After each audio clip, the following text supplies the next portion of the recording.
சங்கீதம் 55 3ஆம் வசனத்திலிருந்து, அவர்கள் என்மேல் பழி சாட்டி குரோதம் கொண்டு என்னை பகைக்கிறார்கள். இது தாவீதின் சங்கீதம், தாவீதினுடைய அனுபவம். தாவீது சொல்லுகிறார், எமல பழி போடுறாங்க, நான் செய்யாத குற்றத்தை நான் செஞ்சுதான் சொல்றாங்க, நான் பண்ணாததை நான் பண்ணன்னு சொல்றாங்க, எமல பகையா இருக்கிறாங்க, என்னை விரோதிக்கிறார்கள். 4ஆம் வசனம், என் இருதயம் எனக்குள் வியாகுலப்படுகிறது, மரணதிகள் என் மேல் விழுந்தது. எவ்வளவுதான் மனுஷன் பிரச்சனையை தாங்கிறது, எவ்வளவுதான் மனிதன் எவ்வளவு அடிச்சாலும் அடி விழாத மாதிரியே நடிக்கிறது. பாடுகளும் சிச்சைகளும் உபத்திரவங்களும் இவன் மேல் பாய்ந்து வருகிறது. 5ஆம் வசனம், பயமும் நடுக்கமும் என்னை பிடித்தது, அருக்களிப்பு என்னை மூடிற்று. மரணதிகள்லாம் வந்துருச்சு, வாழ்க்கையே முடிஞ்சு போச்சு, சலிப்பு வந்துருது. யாருக்கு சொல்லுங்க பார்க்கலாம்? ஆராதனை வீரனுக்கு, தாவீதுக்கு.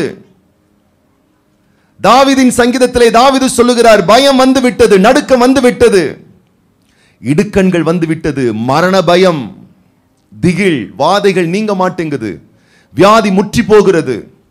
நாட்கள் கடக்க கடக்க, காலங்கள் ஆக ஆக, மனநிலைகள் மாற மாற, வருங்காலத்தை குறித்ததான திகிலும் பயமும் அதிகரிக்கிறது. 6ஆம் வசனம் சேர்ந்து வாசிப்போம். இப்பொழுது அவர் சொல்லுகிறார், அப்பொழுது நான் எனக்கு புறாவை போல் சிறகுகள் இருந்தால் நான் பறந்து போய் இளைப்பாறுவேன். இப்ப என்ன பண்றாரு தெரியுமா? இப்ப நிம்மதி இல்லை லைஃப்ல. என்ன இல்லை? ரெஸ்ட் இல்லை. என்ன சொல்லுகிறார்? எனக்கு ஒரு புறாவை போல் சிறகுகள் இருந்தால் அப்படியே நான் பறந்து தாய்லாந்துக்கு சென்று தாய் மசாஜ் செய்து கொள்வேன். ஏன்? அதுதான் என் நிலைப்பாறுதல். ஒருவர் சொல்லுகிறார், என் இளமையின் ரகசியம் என்ன தெரியுமா? வருஷத்துக்கு 2 முறை நான் தாய்லாந்துக்கு சென்று தாய் மசாஜ் பண்ணுகிறேன். அதை கேட்டு சில அரலூசங்களும் போயிட்டு இருக்குங்க. யார் ஒன்று சொன்னாலும் போதும், அதை அப்படியே பிடிச்சிக்கிறது. அல்லேலூயா. அநேகர் எண்ணுகிறார்கள் என் இளைப்பாறுதல் ஊட்டி கொடைக்கானல். ஊட்டி கொடைக்கானல் தப்பா சொல்லல, தப்பா எடுத்துக்காதீங்க. தேவன் இல்லாத ஒரு நிலையும் ஒரு இடமும் எனக்கு இளைப்பாறுதலை கொடுத்து விடும் என்று மனிதன் பல நேரத்தில் நம்பி விடுகிறான். அந்த இடத்துக்கு சென்று விட்டா கொஞ்சம் ரெஸ்ட் கிடைக்கும், மறுபடியும் வீட்டுக்கு தானே வரணும். கொஞ்சம் ஒயின் ஷாப்ல போயிட்டு ஒரு சின்ன கட்டிங் போட்டா நிம்மதி ஆயிரும், மறுபடியும் வேலைக்கு தானே வரணும், மறுபடியும் அதே இடத்துக்கு தானே வரணும். எத்தனை நாட்கள் முதுகு காட்ட போகிறோம் பிரச்சனைகளுக்கும் சவால்களுக்கும். இவர் சொல்லுகிறார், நிம்மதி இல்லை, பயமும் திகிலும் பீடித்துக் கொண்டது, எதிர்க்கக்கூடிய மக்கள் திரளாய் பெருகி விட்டார்கள். புறா மாதிரி ஒரு விங்ஸ் இருந்துச்சு, நான் பறந்து போயிருவேன். பக்கத்துல பார்த்து கேளுங்க, உங்களுக்கு விங்ஸ் இருந்தா எங்க போவீங்க? அமெரிக்காவுக்கு போயிருவேன், பேரிக்கா சாப்பிட, எங்கேயாச்சும் போயிருவேன், யாரும் என்ன பார்க்காத இடத்துக்கு போயிடுவேன். நிறைய பேருக்கு அப்படிதான் பிளான் பண்ணிக்கிட்டு இருக்காங்க, எப்படியாச்சும் ஏதாச்சும் ஒரு ஃபாரின் போயிடணும், எங்கேயாச்சும் போய் செட்டில் ஆயிடணும், இந்த ஊரே வேணாம். பக்கத்துல பார்த்து சொல்லு, நைனா உன்னை இங்க தான் வைப்பார், உன்னை அனுப்பவே மாட்டார். நீ துன்பத்தை கண்ட இடத்துல தான் உன்னை வைப்பார், நீ நிந்திக்கப்பட்ட இடத்துல தான் வைப்பார், நீ அசிங்கப்பட்ட இடத்துல தான் வைப்பார், நீ அவமானப்பட்ட இடத்துல தான் வைப்பார். ஏன் தெரியுமா? அந்த இடத்துல உன்னை வைச்சு உன் தலையை எண்ணெயால் அபிஷேகம் பண்ணுவாரு. உன் சத்துருக்கு முன்னாடி தான் உன்னை வைப்பாரு. நீ முதுகு காட்டுகிற பிள்ளையா இருந்து பறந்து போவதற்காக, எஸ்கேப் ஆறதுக்காக பார்க்க கூடாது. ஆனா இவர் சொல்றார், எஸ்கேப் ஆயிடுறேன், எஸ்கேப்பாக பார்க்கிறார். அடுத்து சொல்லுகிறார் பாருங்க, அப்படி விங்ஸ் இருந்துச்சுன்னா, சிறகுகள் இருந்தால் 7ஆம் வசனத்தில், நான் தூரத்தில் அலைந்து திரிந்து வனாந்தரத்தில் தங்கியிருப்பேன். யாரும் வேணாம், கல்யாணம் ஆயிடுச்சான புருஷன் வேணாம், பொண்டாட்டி வேணாம், பிள்ளைங்கன்னு பெத்தேன், அந்த தென்னையை வச்சாச்சும் இளைநீர் கடிச்சிருக்கோம், பிள்ளைங்களை பெத்தி இப்ப எனக்கு கண்ணீர். யாரும் வேணாம், பிள்ளைங்க வேணாம், குடும்பம் வேணாம், வீடு வேணாம். அதனாலதான் பெரும் தொல்லையே. வனாந்தரத்துக்கு சென்று விடுகிறேன், அங்கேயாச்சும் எனக்கு இளைப்பாறுதல் கிடைக்குமா? ஃபுல்லா வீட்டில் போய் வாசிங்க, இப்ப வாசிக்க நேரம் இல்லை. எங்க போனாலும் இளைப்பாறுதல் இல்லை என்று மனிதன் புரிந்து கொள்ளுகிறான். நிம்மதி எங்கே? பக்கத்துல பார்த்து கேளுங்க, நிம்மதி எங்கே? எங்கே எங்கே எங்கே எங்கே? டக்குன்னு உங்களுக்கு ஒரு இடம் வரும், அந்த இடம் ஃப்ரெண்ட்ஸுங்க, அந்த சூழ்நிலை, அந்த மாலு, இங்க ஹோட்டல், அங்க இங்க ஏதாச்சும் ஒரு எண்ணம் வரும். நான் சொல்லட்டுமா, அதே இடம், அதே நிலை, அதே நபர், அதே சூழ்நிலை அவ்வளவு கசப்பாய் உங்களுக்கு மாறுவதற்கு 1000 சந்தர்ப்பங்கள் உண்டு. கண்டுபிடிக்கிறார் பாருங்க. எங்கு சென்றாலும் இளைப்பாறுதல் இல்லை சொல்றாரு. 55:16 சேர்ந்து வாசிப்போம். நானோ தேவனை நோக்கி கூப்பிடுவேன், கர்த்தர் என்னை ரட்சிப்பார். வனாந்தரத்திலும் அல்ல, தாய்லாந்திலும் அல்ல, வானத்திலும் அல்ல, பூமியிலும் அல்ல, எங்கும் அல்ல, என் ஆண்டவரோடு நான் ஏறெடுக்கிற ஜெபத்துல தான் எனக்கு ரட்சிப்பு, விடுதலை உண்டு. என் அன்பு பிள்ளையை, நிம்மதியும் நிறைவும் வருவதற்கு நீ அலைந்து திரிந்து அலைச்சலுக்குள்ளாக வேண்டாம். நீ இருக்கிற இடத்திலே நீ கண்களை மூடி உள்ள முருகி உன் உன்னதமான தேவனை ஆராதித்து பார்.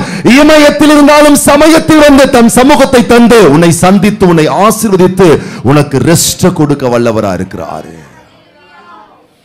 அடுத்தது சொல்றாரு 17ஆம் வசனம், சங்கீதம் 15:17 சேர்ந்து வாசிப்போம். அந்தி சந்தி மதியான வேளையிலும் நான் பாய் போட்டு வீட்டில் கொரட்டை விட்டு தூங்குவேன்.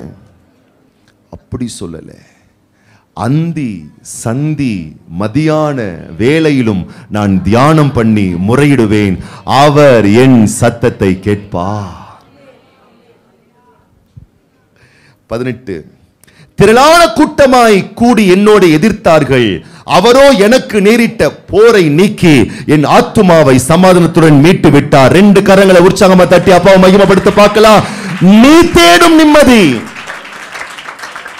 நீ தேடும் ரெஸ்ட், இளைப்பாறுதல், நீ தேடும் நிம்மதி, நீ நாடும் விடுதலை அவரிடம் உண்டு. அல்லேலூயா. எங்க உண்டு? சமூகத்துல உண்டு. சமூகம் எங்க இருக்கு? சமூகம் எங்க இருக்கு? இங்கதான் இருக்கு. அதை வெளியே கொண்டு வரணும். அதுக்கு தான் சர்ச், அதுக்கு தான் சர்ச்சுக்கு வரணும், அதுக்கு தான் ஆராதனை. எத்தனை பேர் ஆமென் சொல்றீங்க? ஆப்பிரிக்கா தேசத்துல ஒரு விவசாயி, பல ஏக்கர் கணக்கான லேண்டுகள் அவனுக்கு சொந்தம், விவசாயம் பார்த்து கொண்டிருக்கிறான். அவன் காதிலே ஒரு செய்தி விழுகிறது. ஆப்பிரிக்கால குறிப்பிட்ட சில நிலப்பரப்புகளிலே வைர குவியல்கள், வைர புதையல்கள் இருக்கிறது. இந்த செய்தியை கேட்ட அந்த விவசாயி வேட்டையாட செல்லுகிறான். வைரங்களை வேட்டையாட, எங்க இருக்கும், எங்கு போய் எடுக்கலாம் என்று சொல்லி. காசு செலவாகுமே, பல இடங்களுக்கு போகணுமே, பல இடத்துல போய் அதை கண்டுபிடிக்கணுமே, அதை எடுக்கணுமே. தன்னுடைய ஏக்கர் கணக்கான விவசாய நிலங்களை விற்பனை செய்கிறான். அதனுடைய பெரிய தொகையை எடுக்கிறான். அந்த தொகையை எடுத்துக்கொண்டு ஊர் ஊராக, வீதி வீதியாக, அந்த தேசமெங்கிலும் செல்லுகிறான். லேண்டா வாங்குறான். அங்க இந்த இடத்துல தான் இருக்கும், இங்க தான் இருக்கணும், ஒரு கணக்கீடு பண்ணுகிறான், குழி தோன்றான், எவ்வளவோ எஃபர்ட் எடுக்கிறான். நாட்கள் வருடங்கள் ஆனதை தவிர வைரங்கள் அவனிடத்தில் கிடைக்கவே இல்லை. கடைசியில் சலித்து போய், வெறுத்து போய், காசை செலவு பண்ணி நாட்கள் விரயமாகி காலங்கள் கடந்து வைரங்கள் கிடைக்கவில்லை என்ற விரக்தியோடு ஒரு ஆற்றங்கரையின் ஓரமாய் நடந்து செல்லும் பொழுது வழுக்கி ஆற்றிலே விழுந்து மரித்து போனான். இவன் விற்பனை செய்த அந்த லேண்டை வாங்கின ஒரு விவசாயி இருக்கிறான் இல்லையா, அவன் அந்த நிலத்தை விவசாயம் பண்ணிட்டு இருக்கும் பொழுது ஒரு முறை ஒரு வினோதமான பொருள் அவன் கண்ணிலே பட்டதான். இந்த லேண்ட்ல ஒரு வித்தியாசமா வினோதமான ஒரு பொருள் இருக்கு. அதை எடுத்தானாம், பரிசோதித்தானாம், கண்டுபிடித்தான், அது ஒரு வைரக்கல். இன்னும் ஆழமாய் தோண்ட தோண்ட அந்த நிலப்பரப்பு எங்கிலும் வைர குவியல்கள் இருந்ததா. நீ தேடும் நிம்மதி இயேசு தருகிறார், நீ நாடும் விடுதலை அவரிடம் உண்டு. பக்கத்துல பார்த்து சொல்லு, நீ தேடும் வைரங்கள் உன்னிடம் உண்டு. எங்கதான் இருக்கு?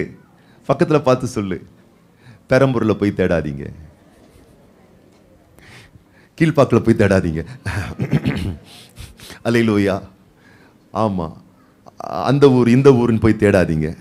நீ இருக்கிற இடத்துல பிரசனத்தை கொண்டு வர முடியும். வைரம் இங்கதான் இருக்கு. இங்க போய் தேடிக்கிட்டு இருக்க, நிம்மதிக்காக அங்க போய் தேடுற, இங்க போய் தேடுற. தேவ சமூகத்துல, தேவ பிரசனத்துல, தேவனுடைய வல்லமைக்குள்ள தாவீது சொல்லுகிறார், பறந்து போவேன், அங்க போவேன் இளைப்பாறுதல் கிடைக்கும், இங்க போவேன் இளைப்பாறுதல் கிடைக்கும். இல்லவே இல்லை. அப்பாவினுடைய பாசக்காரம், பாச பிரசனத்துல தான் நிம்மதி உண்டு, நிறைவு உண்டு என்று கண்டுபிடிக்கிறான். தேவனை நோக்கி கதறுகிறான், கூப்பிடுகிறான், நிறைந்த ஒரு விடுதலை பெறுகிறான்.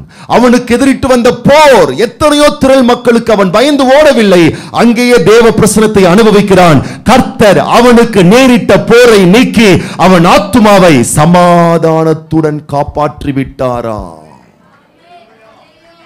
2 கரங்களை அப்பாவுக்கு நேராக உயர்த்தி, ஓ நிம்மதியை தருகிற தேவாதி தேவனே, உம்முடைய சந்நிதியை விட்டு நான் விலகாதபடிக்கு, உம்முடைய பிரசன்னத்தை அதிகமாய் உணர்கிற பிள்ளையா, உங்க சமூகத்தை அதிகமாய் வாஞ்சிக்கிற ஒரு மகனாய் மகளாய் நான் திகழும்படிக்கு பரிசுத்த ஆவியானவரே எனக்கு கிருபை தருவீராக. எங்கள் மேல் இரக்கமாய் இருப்பீராக, எங்களுக்கு தயவு பாராட்டுவீராக, எங்கள் மேல் கருணையையும் காருண்யத்தையும் வைப்பீராக. தேவத்தினுடைய மிக மேலான காருண்யங்கள் எங்கள் வாழ்வில் விளங்க வெளிப்பட செய்து நீர் எங்களை ஆசீர்வதிப்பீராக. கண்களை மூடி ஜெபிக்கலாமா? கரங்களை உயர்த்தி ஜெபிக்கலாமா? ஆண்டவர், அங்கு சென்றால் இளைப்பாறுதல், இங்கு சென்றால் இளைப்பாறுதல், அந்த வீட்டுல இவங்க வீட்டுல, இந்த இடத்துல அந்த இடத்துல. நான் சொல்லுகிறேன் தேவ பிள்ளையே, முடிவு அத்தனையும் சஞ்சலமும் விரக்தியும் ஏற்படுமே. ஆனா நீ இருக்கிற இடத்துல ஒரு காசும் செலவு பண்ணாம படைத்த தேவன் உனக்கு நிறைந்த இளைப்பாறுதலை தர விரும்புகிறார். உன்னால் ஊக்கமாய் ஜெபிக்க முடிந்தால், உன்னால் உண்மையாய் ஆராதிக்க முடிந்தால், உன்னால் உண்மையாய் தேவனை தேட உன்னை அர்ப்பணிக்க முடிந்தால், அவருடைய கரம் உன்னை விடுதலையாக்கும். கைகளை உயர்த்தி ஜெபிங்க பார்க்கலாம். அந்தி சந்தி மதியான வேளையிலும், அந்தி என்றால் காலை, சந்தி என்றால் மாலை, காலையிலும் மாலையிலும் மதியான வேளையிலும் நான் எப்பொழுதும் தேவ சமூகத்தை நாடுவேன், வாஞ்சிப்பேன், தியானம் பண்ணுவேன். 2 கரங்களை ஆண்டவருக்கு நேராக உயர்த்தி, ஆண்டவரே ஒவ்வொரு நாளும் ஜெபிக்கிற ஒரு அபிஷேகம். எல்லாரும் ஜெபிக்கலாமா? எல்லாரும் கரங்களை உயர்த்தி ஜெபிக்கலாமா? கரங்களை உயர்த்தி ஜெபிக்கலாமா? தேவ பிள்ளையே, சாதாரணமாக எண்ணாதே, தேவ பிரசன்னத்தை அலட்சியப்படுத்தாதே. இன்னைக்கு உன்மேல் அன்பு வைத்திருக்கக்கூடிய ஆண்டவர் உனக்கு அன்னவஸ்திரத்தை கொடுக்கிறவர் மாத்திரமல்ல, உனக்கு அன்றாட வாழ்விலே நிறைவான ரெஸ்டையும் இளைப்பாறுதலையும் கொடுக்க வல்லவர்.